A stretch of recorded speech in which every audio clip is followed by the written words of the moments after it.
Alex, congratulations. Inabangan namin yung laro. Stress kami sa kakaba.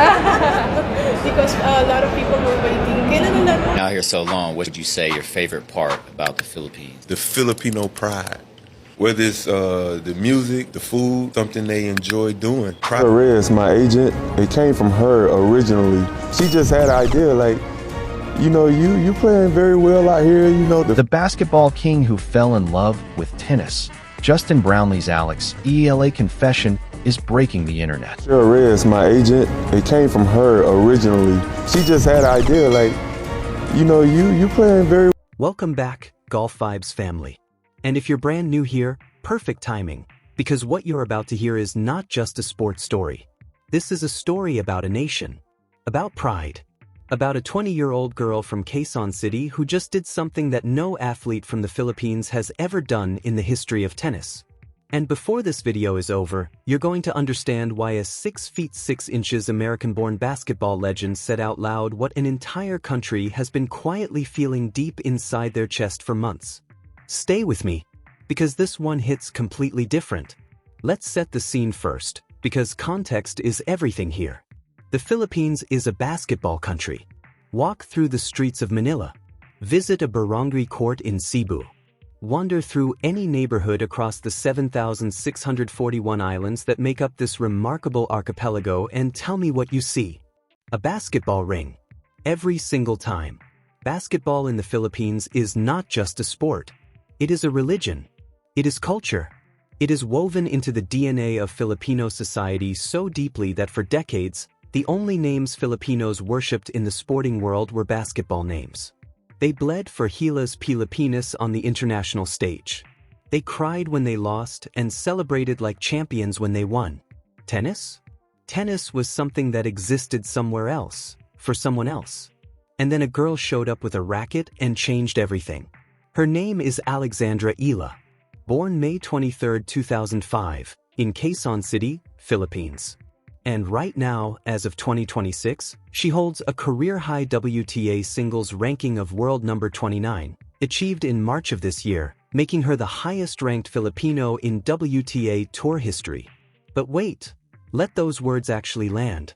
She is the first Filipino to break into the top 30.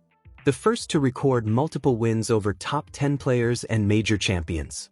The first to reach a tour-level final in the Open era. Read that again slowly. The first. In a country of over 110 million people, this young woman from Quezon City is collecting firsts like she is running out of time, and she has barely even started.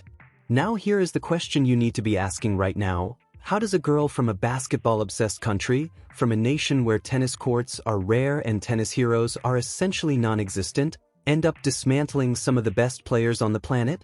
How does that even happen? Because we are not talking about a lucky run. We are not talking about a feel-good underdog story that fades after one good week.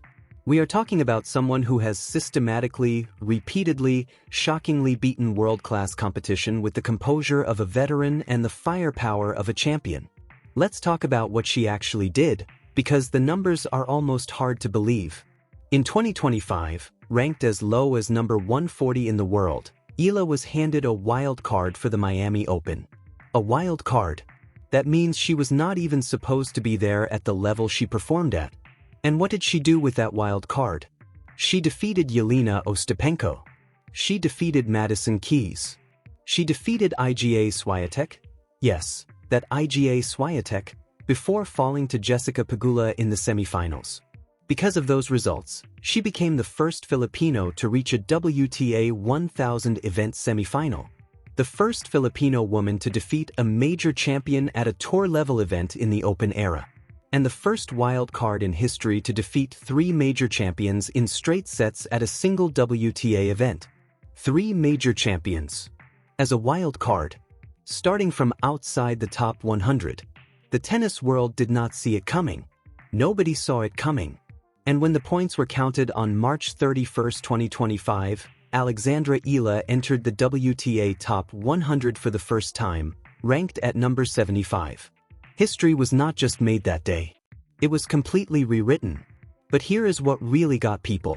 It is not just the tennis. It is the way she plays it. The way she carries herself after losses. The way she speaks.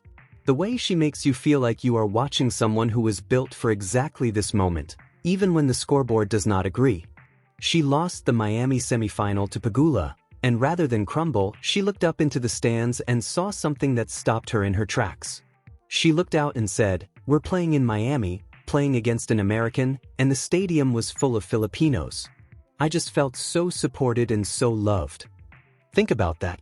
In Miami, thousands of miles from home, Filipino flags everywhere. That is not just a fan base. That is a nation traveling emotionally with one person. That is what real connection between an athlete and their people looks like. Then came the US Open, because 2025 was clearly not finished writing history. At the US Open, Eala became the first Filipino to win a Grand Slam main draw match, defeating her opponent in the first round, the first Filipino ever to do so in the entire Open era of tennis. A sport that has been played professionally since 1968. 57 years passed. And then a girl from Quezon City walked onto a court in New York and changed the record books forever. She followed that with her first WTA 125 title in Guadalajara, Mexico. Another first. Another milestone. Another headline. The girl simply does not stop. Setbacks are just her warm-up acts. Now, and this is where the story takes a turn that nobody expected, let's talk about Justin Brownlee. Because if Alexandra Eala is the queen of this story, then Brownlee is the unexpected narrator. The man who gives the whole thing its emotional depth. Justin Dante Brownlee, born April 23, 1988, is an American-born naturalized Filipino professional basketball player for Barangay Ginebra San Miguel of the Philippine Basketball Association. In January 2023, Brownlee became a naturalized Filipino citizen, allowing him to represent Gilas Pilipinas on the international stage. And the moment he put on that national jersey, the Philippines adopted him completely. They chanted his name. They embraced him not as a foreigner, not as an import, but as one of their own. He came to the Philippines for basketball, and somewhere along the way, the Philippines got into his blood. And when a man like that, a man who has lived on the hardwood, who breathes basketball, who has given everything on the court for his adopted nation, looks at a 20-year-old tennis player and says she makes him proud to be Filipino. That is a moment that transcends sport entirely. In a recent interview, Brownlee said simply and genuinely, "I hope so. Just like everybody else in the Philippines, I'll be pulling for her. Definitely." He talked about Eala's charisma, her skill, her determination, her extraordinary rise through the WTA ranks. He talked about how watching her made him genuinely proud. Not just proud of her as an athlete, but proud to be Filipino because of what she represents. And then he said something that stopped people completely. He said, "I think I adapted just the heart of a Filipino." That right there is the most powerful sentence a naturalized citizen can ever say. He did not just take the passport. He did not just wear the jersey. He took the heart. And through Eala's journey, that Filipino heart is beating louder than it ever has before. So here is the deeper question that nobody is really asking but everyone is feeling. What does it mean for a country when their sporting hero comes from a sport that country barely knew existed? What happens to a nation's identity when a girl with a racket starts doing things that the boxing champion, the basketball stars, and the track athletes never did? Something shifts. Something opens. Parents who never watched a tennis match in their lives are now buying their kids rackets. Kids who grew up watching PBA highlights are now watching WTA highlights. Eala herself said it best, growing up, tennis was very scarce. So to see more and more Filipinos picking up rackets and getting their kids into tennis, it's really such a sight for sore eyes. She did not just become a tennis player. She became a movement. She became a mirror that a tennis-unfamiliar country held up and recognized its own greatness in. Even tennis legends are paying attention now. Cecil Mamiat, the Filipino tennis trailblazer who came before Eala and is set to be inducted into the Philippines Sports Hall of Fame, compared her directly to Manny Pacquiao, calling her the female Manny Pacquiao and her rise a testament to Philippine tennis. In the Philippines, being compared to Manny Pacquiao is not a compliment. That is canonization. That is being placed in a category that barely has room for anyone else. Fast forward to 2026 and the clay season. The honest truth is it has not been perfectly smooth. From her career high of number 29, Eala slid to number 45 following her round of 16 exit at the Miami Open, where Karolina Muchova was simply too sharp on the day. Then came Stuttgart and a straight sets loss to Canada's Leylah Fernandez. It stung.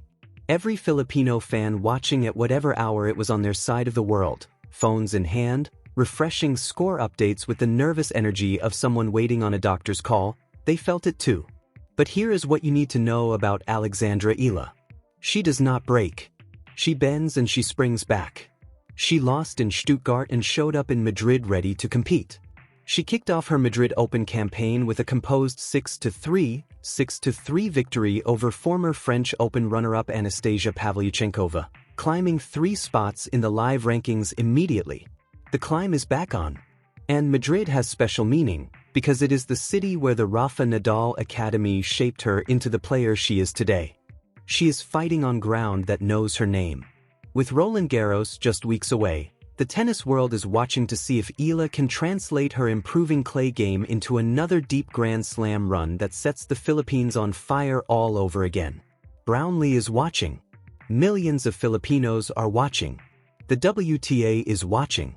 And at Golf Vibes, we are watching right alongside all of you.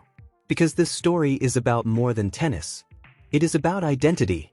It is about what happens when a small nation with a massive heart discovers a new hero in a sport it never expected to love.